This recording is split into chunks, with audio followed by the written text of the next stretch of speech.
Hadirin rahimakumullah, untuk kajian fikihnya pada kesempatan ini adalah tentang sholat Id ya.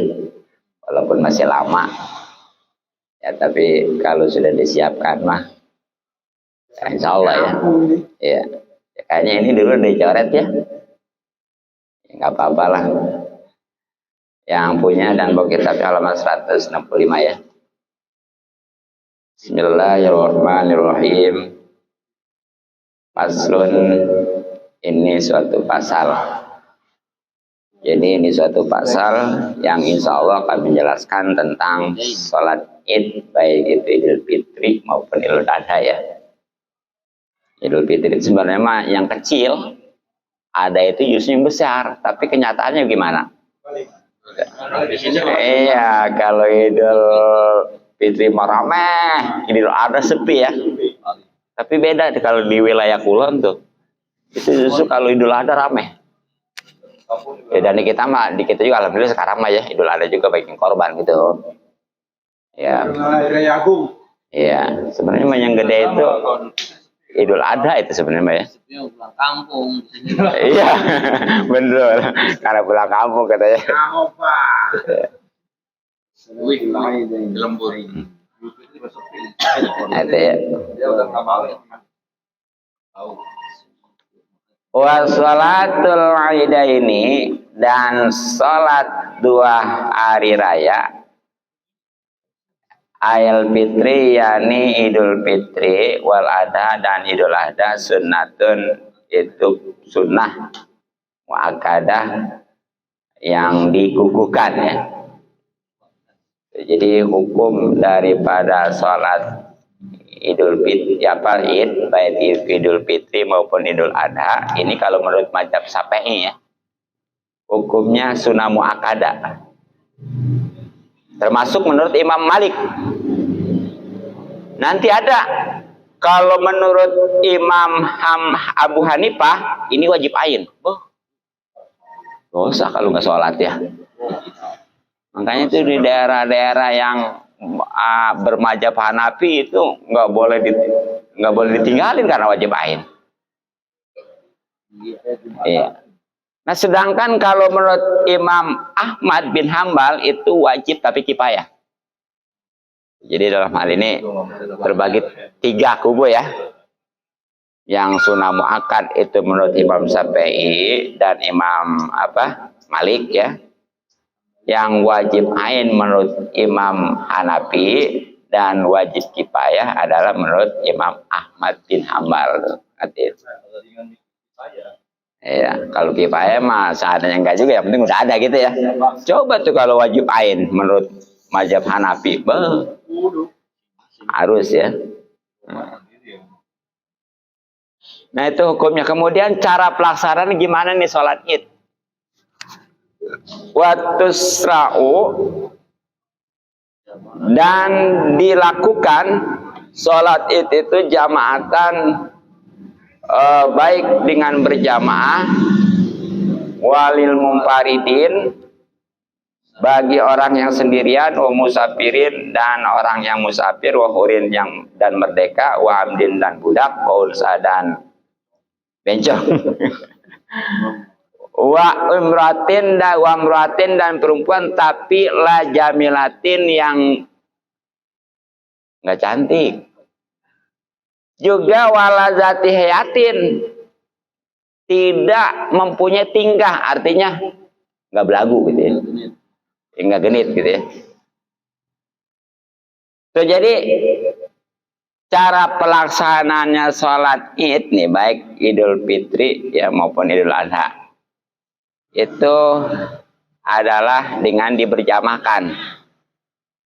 Dan ini sebenarnya mah yang pertama mengerjakan sholat Id ya, sebelumnya ya, ini adalah Rasulullah SAW di Idul Fitri khusus ya, ini di tahun kedua Hijrah. Jadi di Mekah waktu itu belum ada yang namanya sholat Id.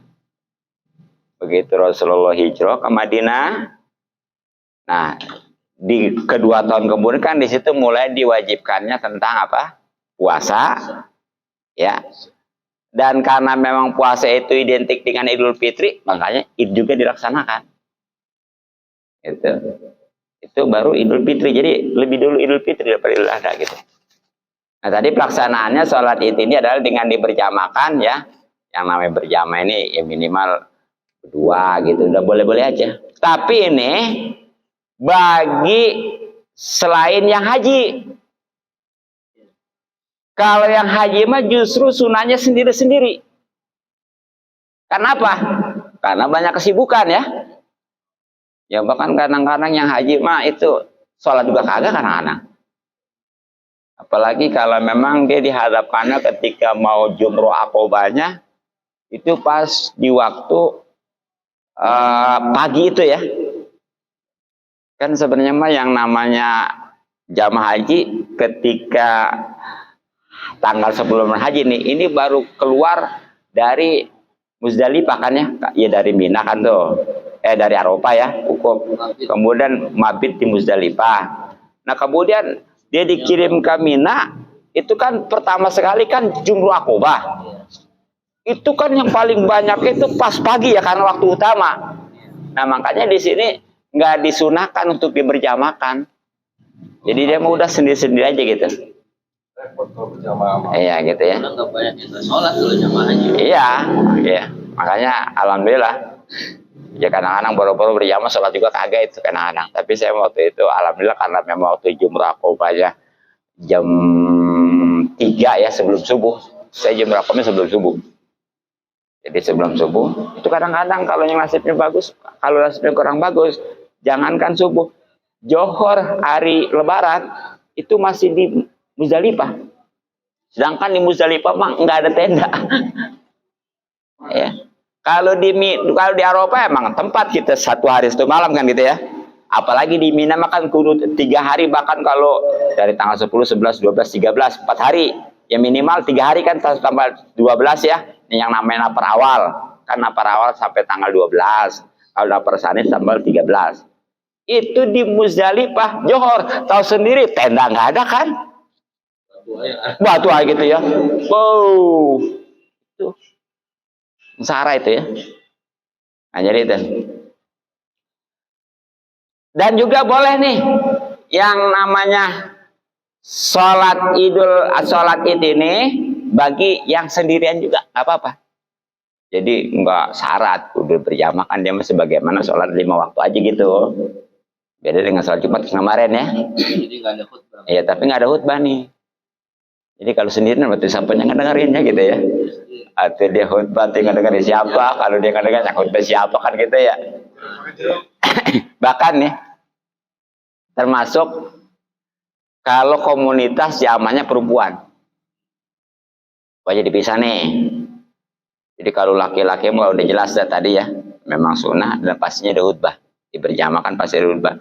Tapi kalau memang jamaahnya perempuan semua nih itu nggak sunnah di khutbah walaupun diberjamakan. Iya, itu ya. Itu ya tujuannya mah supaya cepet gitu. Ntar kan kalau udah pulang mah dia udah bisa berhias untuk nyambut suaminya nanti. Jadi jangan sampai sholat Id suaminya udah pulang istrinya mah belum gitu ya. Gitu ya. Nggak apa-apa suruh pulang gitu. Gitu ya. Iya. Nah gitu. Tapi udah tahlul belum? benar. Ini mah kudu tahlul sani ya. Tahlul awal belum boleh nih. Tahlul awal belum boleh ya. Belum boleh begituan ya. Kudu tahlul sani nih. Gitu. Nanya itu boleh ya. Kemudian orang musafir juga. Nah musafir mah ini boleh berjamaah ikut boleh ya. Dia mengikuti bagaimana komunitasnya. Wahurin. Nah orang yang merdeka. Apalagi ya. Bahkan wa'abdin. Budak juga. Kan kalau kemarin Jumat ya. Kalau yang namanya budak kan nggak dituntut gitu. Walaupun sah saja. Termasuk yang belum balik juga sah saja ya. Tapi kan belum memenuhi syarat ini hitungan gitu ya. Gitu. Nah kemudian banci bahkan nih. Tapi di sini yang asli ya, yang asli. Alami. Artinya alami, yang punya dua kelamin biasanya. Jadi kalau yang asli mah itu kelamin laki-laki punya, perempuan punya. Transgender. Iya, gini mah tuh. Tapi semuanya nggak normal. Iya. Ya, ya pokoknya mah namanya dibagi dua gitu. Iya, akhirnya nggak normal semua. Ya, nah sekarang bagaimana kalau yang sekarang di kita? Yaitu bagaimana asalnya aja. Kalau emang dia asalnya perempuan, walaupun asal laki-laki, kalau asal laki-laki, walaupun sekarang udah cantik gitu ya, kalau dirobek tetap aja hukumnya laki-laki. Sebaliknya dia, walaupun sekarang gagah gitu ya, walaupun kalau tadinya perempuan, tetap perempuan. Nah, makanya pertanyaannya, bagaimana hukumnya ketika yang merias anak kita itu bencong? Sedangkan kalau bencongnya itu asal laki, itu sama halnya kita membiarkan anak kita, apalagi kan yang namanya bias biasanya kan apa sembunyi gitu ya, nggak terang-terangan, dipegang-pegang apalagi ya. Nah itu tetap nggak boleh. Makanya kalau mau cari tiong rias yang perempuan itu ya asli gitu. Jadi bahkan perempuan juga nggak apa-apa kalau mau ikut tuh, mau ikut sholat id gitu ya, silakan. Cuma tadi kalau memang mau sama laki-laki dia ya mau mendengarin khutbahnya silakan, nggak juga nggak apa-apa. Sedangkan kalau memang dia komunitas perempuan itu udah nggak usah pakai khutbah gitu. Tapi awas, la jamilatin, perempuannya yang nggak cantik ya. Gimana ngukurnya? Iya. Oh iya. Cantik apa enggak? Bagaimana kalau cantik ya, mungkin ya ukur cantiknya bagaimana orang pada Ya nenek-nenek udah pewek ya cantik. bentar ya. Ini kata lakinya mah cantik. Iya, belum tentu kata orang maya. Iya. Ah? Ini kan Adrias. Oh, nggak rias ya. Jadi ini kalau perempuan cantik mah itu justru baiknya udah ya, nggak usah dia diberi jamakan, itu udah sendiri aja di rumah gitu ya. Oh ya. Gitu. Nah, bagaimana kalau orangnya emang nggak cantik nih? Tapi apa tadi genit ya, kata Ustaz Nanang, genit tadi ya. Iya. Sama aja itu gak. Baiknya mah udah jangan ke masjid, jangan diberjamakan, sendiri aja. Ya bukan berarti nggak sholat di sini maksudnya ya. Iya. Itu. Justru kadang-kadang kan yang genit itu bukan yang cantik ya. Iya. Ya justru sebab dia kalau nggak genit mah nggak cantik kan nggak terkenal gitu. Ya kan kalau walaupun dia nggak cantik, kalau genit mah kan terkenal genitnya gitu maksudnya. Iya. Jadi itu ya harus diperhatikan tuh.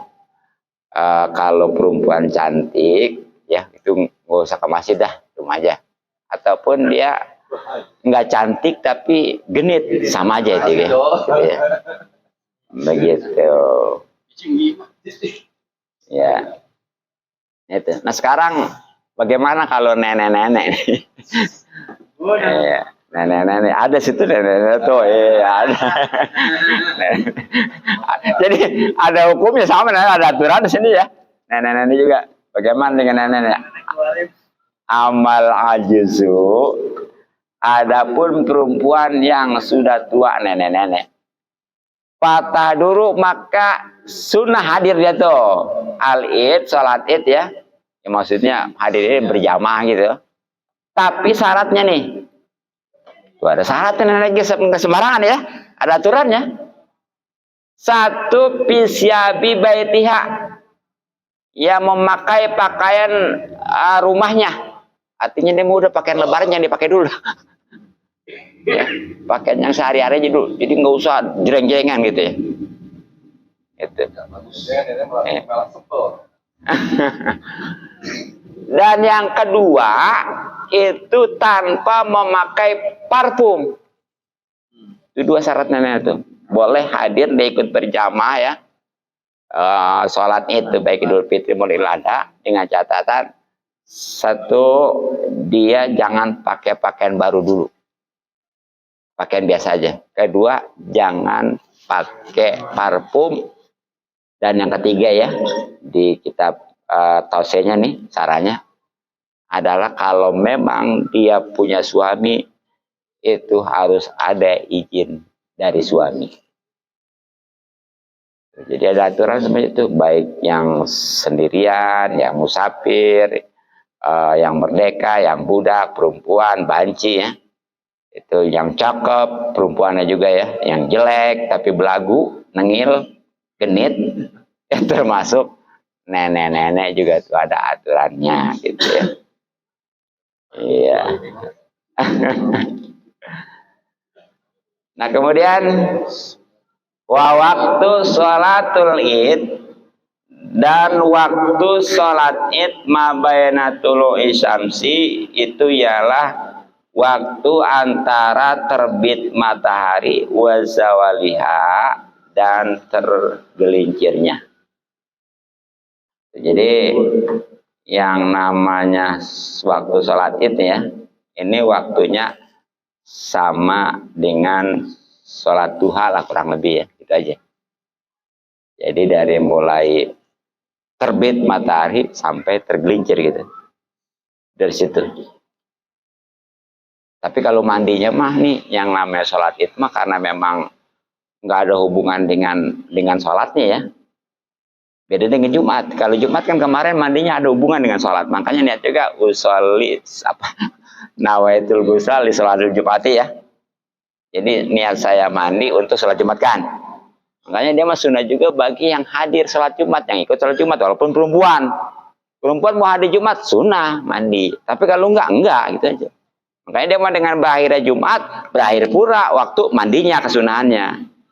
Walaupun waktunya dari subuh gitu ya.